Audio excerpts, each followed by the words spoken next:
"Step out of the vehicle, now." The deputy said it the way certain people say things when they have already decided the outcome before the conversation begins. Not as a question, not with the procedural courtesy that the law nominally requires, but with the flat finality of someone whose authority has, in his experience, never once been required to justify itself.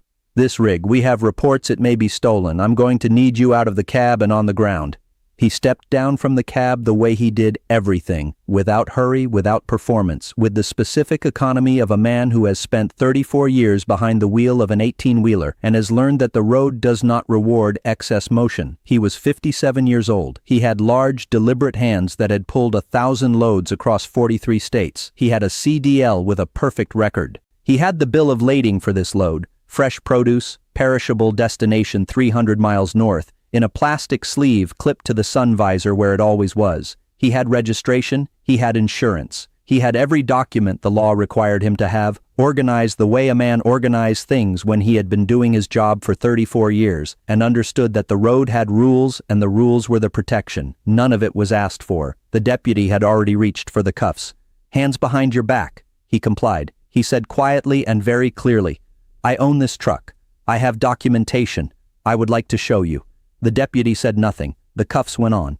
He was guided to the patrol car and placed in the back. 2 patrol cars, 3 deputies. A Tuesday afternoon on a state highway outside a town whose name he had seen on a sign and would remember for the rest of his life. Passing traffic slowed. Nobody stopped. The 18-wheeler sat on the shoulder with its hazards on, $300 of produce warming in the trailer, and the man who owned it sat in the back of a patrol car with his hands behind his back and looked out the window and breathed. He made one phone call before the deputy took his phone. Have you ever watched a man stand absolutely still while everything around him moved wrong? Stay with this story, because what happened on Highway 61 on a Tuesday afternoon is not only about who was wrong. It is about what 40 trucks rolling in formation onto a state highway looks like when a community decides that this time someone is going to be required to answer. Go back 34 years. Jerome Watts learned to drive from his uncle Calvin, who ran a small regional hauling operation out of a yard in the Mississippi Delta in the years before deregulation made small operations harder to sustain. Calvin Watts was a man who considered a truck to be a kind of argument, a physical proof that a man's labor could take him places that other doors had been designed to keep him out of. You could not bar a man from the interstate. You could not tell him the road was private, the road was public, the fuel was bought, the license was earned, and no arrangement that human beings had constructed could prevent a truck from moving on the road it was entitled to use. That was, in Calvin Watts's understanding, a form of freedom worth teaching. He taught it to Jerome starting at 14, first in the yard, then on small local routes, then farther as the years accumulated and the license came and the record built. Jerome took his CDL at 23. He drove for Calvin's operation for 6 years, then for a regional carrier for 12, then bought his first truck at 41 with savings he had accumulated over 18 years of a discipline that his colleagues found almost comical in its consistency. Every dollar that wasn't essential went toward the down payment. He drove his own truck for the first time on a March morning with the title in the glove box and the feeling, he described it once to a younger driver he was mentoring, like the first morning after buying a house, like belonging somewhere that you had paid for with your own hands and could not be taken from you as long as you kept the payments current and the records clean. He kept the payments current. He kept the records clean. He bought a second truck 4 years later and a third 2 years after that. He had 3 trucks on the road and 6 drivers he employed and a business he had built the way Calvin had taught him to build things. Legally, quietly, with documentation so complete that anyone who wanted to dispute what was his would need to argue with a paper trail that went back 3 decades. He was driving the lead truck himself on the Tuesday in question because one of his drivers had called in sick and a load of fresh produce does not wait for scheduling problems. He had picked up the load at 6 a.m., confirmed the bill of lading, checked the trailer seals, called the destination to confirm the arrival window, and pulled onto the highway in the way he had pulled onto highways 30,000 times in 34 years. Precisely, legally, completely. The deputy's name was Hollins. He had been on the force 7 years. He had received, he would later claim in the departmental inquiry, an anonymous call reporting a possibly stolen 18-wheeler matching a description on a state highway. The description was black cab, refrigerated trailer. That description matched approximately 40% of the refrigerated freight traffic on any given stretch of highway in any given hour. He had not run the plates before initiating the stop. He had not waited for confirmation. He had pulled behind the truck, activated his lights, and made the stop on the basis of the call alone. Jerome Watts was in the back of the patrol car for 47 minutes. During those 47 minutes, his phone, before it was taken, had made one call. The call was answered by a man named Darnell Price, who ran the Drivers Association for the Tri-State Freight Corridor. Jerome had said 5 words before the phone was confiscated. Highway 61 North, call everyone. Darnell Price called everyone. The first truck turned onto Highway 61 from the north interchange at the 30-minute mark. Then 3 more, then 7. They did not coordinate their arrival in any dramatic sense. They had all received the same call from Darnell, had all made the same calculation, and had all turned their rigs toward the same highway with the same understanding of what was required. By the 45-minute mark, there were 19 trucks parked on the shoulder north and south of the patrol cars, hazard lights on, engines running. The sound of those engines was substantial. By the 50-minute mark, there were 31. By the time a sheriff's department supervisor arrived on the scene, there were 43 trucks, and the shoulder of Highway 61 was a wall of steel and running engines that had backed traffic for a quarter-mile in both directions. No one had blocked the road. No one had done anything illegal. They had parked on the shoulder, which was their legal right, and left their engines running, which was their legal right, and stood near their cabs in the summer heat and waited, which was also their legal right. They had not chanted. They had not carried signs. They had not done anything that could be described in any legal or procedural document as a demonstration or an obstruction. They had simply arrived. 43 trucks. 43 men and women who had all received the same 5 words and understood what those words meant, and had made the same decision. Not today. Not this one. Not on this road. The supervisor who arrived was a man named Captain Reyes. 12 years on the force, 3 commendations, the specific bearing of someone who assesses situations before speaking, and speaks only when he has assessed them fully. He parked behind the patrol cars. He walked past the 2 deputies. He looked at the 43 trucks on the shoulder. He looked at Jerome Watts in the back of the patrol car. He looked at the bill of lading that Deputy Hollins had finally retrieved from the cab. The registration, the title documents, the insurance cards, the complete and perfect paperwork of a man who had been doing this for 34 years and kept records the way his Uncle Calvin had taught him that records were kept. Reyes read the documents for approximately 3 minutes. He set them on the hood of the patrol car. He opened the back door of the patrol car. "Mr. Watts," he said, "I apologize. You're free to go." The cuffs came off. Jerome Watts stood on the shoulder of Highway 61 and straightened to his full height. The posture of a man who had never lost the posture, even in the back of a patrol car for 47 minutes, and nodded once at Captain Reyes. Then he walked to his truck. He climbed into the cab. He checked the temperature on the trailer refrigeration. He pulled back onto the highway. The 43 trucks followed. One by one, in the order they had arrived, they pulled back onto Highway 61 and continued in their various directions. The last one passed the patrol cars 22 minutes after Jerome had been released. The deputy who had made the stop stood on the shoulder and watched them go. Nobody has recorded what his expression was. Nobody needed to. The departmental inquiry took 11 weeks. It found that Deputy Hollins had initiated a traffic stop without running plates, without confirming the anonymous tip against any database, without following the department's own procedure for suspected stolen vehicle reports. It found that the stop had been initiated in a manner inconsistent with department policy and consistent with a pattern, the inquiry used the word pattern, of stops that had disproportionately targeted black commercial drivers on state highways in the county over a 4-year period. The inquiry recommended retraining, formal reprimand, and a revision to stop procedure for commercial vehicles requiring database confirmation before any action. The revision was implemented within the month. It applied to all deputies in the department. It was, like the policy revision at Amara Osei University, the kind of quiet institutional change that has no name on it but has a very clear origin. Every black commercial driver on those state highways who comes after Jerome Watts is protected by a procedure that exists because 43 trucks turned onto a highway on a Tuesday afternoon and parked their engines running and waited without saying a word. Jerome Watts delivered his load 41 minutes past his original window. The destination accepted it. The produce was fine. He filed a formal complaint the following morning, precise, documented with the bill of lading and the time-stamped records of the stop attached. He retained an attorney. The civil case was settled the following year. He declined to disclose the terms. He is still driving, still leading his own trucks when the schedule requires it. He carries his documentation in the same plastic sleeve, clipped to the same sun visor, the way he has always carried it. Because the road has rules and the rules are the protection, and a man who knows his rights carries the evidence of them in plain sight. He called Darnell Price the night the departmental inquiry was released. They talked for 40 minutes. Jerome said, "Tell everyone what the inquiry found. Make sure the younger drivers know." Darnell said he would. He did. The Tri-State Drivers Association distributed the summary of the inquiry to every member. It included a one-line cover note from Jerome. "Your documents are your protection. Keep them current. Keep them visible. When someone ignores them anyway, call Darnell. If this story moved something in you, if it reminded you of what solidarity looks like when it is not theatrical, when it is just 43 people turning their trucks in the same direction and parking on a shoulder with their engines running and waiting, share it. And tell me, have you ever had a moment when you called for help and the help simply arrived?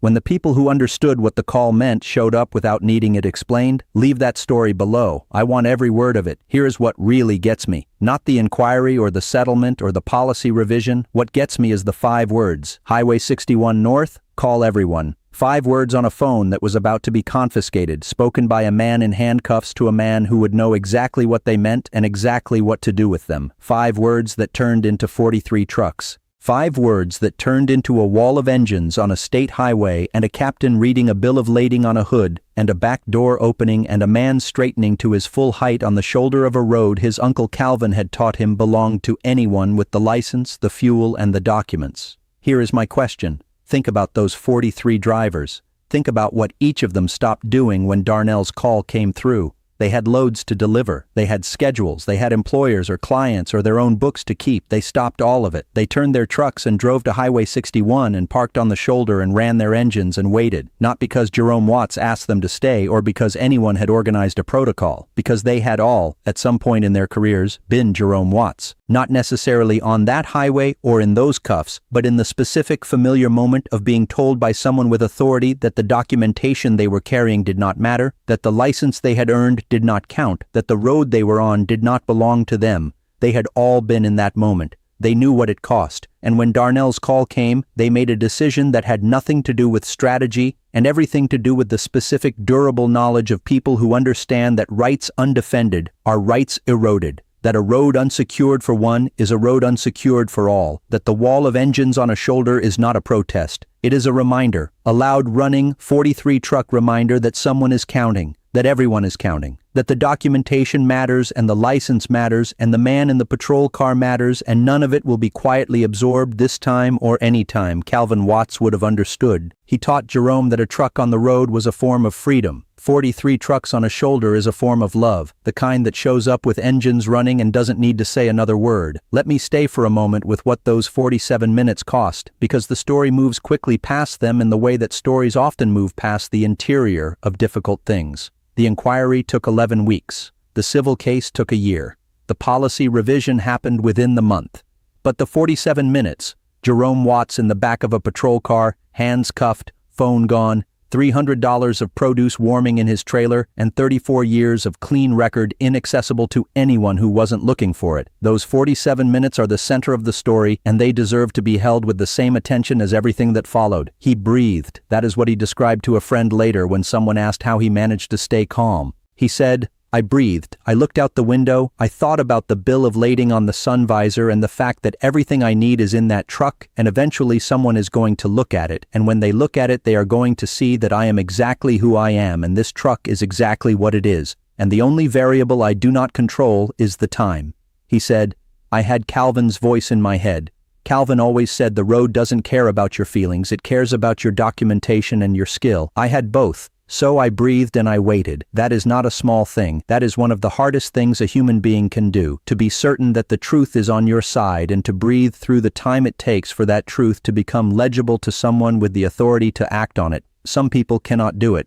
Some people understand in their bones that the performance of compliance in a moment of unjust constraint is itself a form of defeat, and they respond to it as such with the full heat of what they feel. Jerome did not because he lacked that heat. He felt everything that moment required to feel, but because Calvin Watts had given him something that functions in those moments as a form of armor, the unshakable knowledge that his documents were right, his record was clean, and anyone willing to look would see it. The armor is not magic. It does not always work. Jerome knew this. He had driven Highway 61 before. He had heard the stories. He had been the person Darnell called when other drivers needed the association's support. He understood with absolute clarity that the outcome of those 47 minutes could have been different, and that the difference would not have been determined by his documentation or his comportment or his 34 years of clean record. He understood that and breathed anyway. He looked out the window and waited for the truth to arrange itself into a form that the person with the authority could not ignore. He was patient in the way that you are patient when patience is not a feeling but a decision, a daily, deliberate, practiced decision made by someone who understands both what the road is and what the road requires. The first time Calvin Watts took Jerome on a run, Jerome was 15. They drove 300 miles round trip on a route Calvin had driven for 6 years, and on the way back, at a way station in the middle of the night, the officer on duty had given Calvin a level of scrutiny that Jerome, even at 15, understood was different from what he had seen at previous way stations. Calvin had answered every question. He had produced every document. He had thanked the officer at the end. When they were back on the road, Jerome asked why Calvin had thanked him.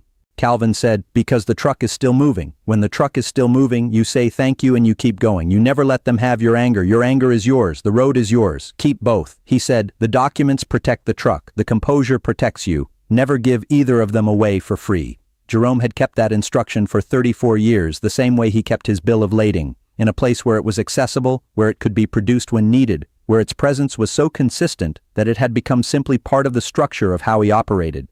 He gave it to the 6 drivers he employed the same way Calvin had given it to him, not as advice but as instruction, as the operating procedure for a road that demanded it. 2 of his drivers were on Highway 61 that Tuesday in the 43 trucks. They had pulled over independently, without coordination, because they had received Darnell's call and made the same decision the other 41 had made. When Jerome climbed back into his cab and the convoy began to reassemble on the highway, his 2 drivers fell in behind his truck. He did not know they were there until Darnell told him that evening. He said nothing about it on the phone for a moment. Then he said, "Calvin would have done the same thing." Darnell agreed.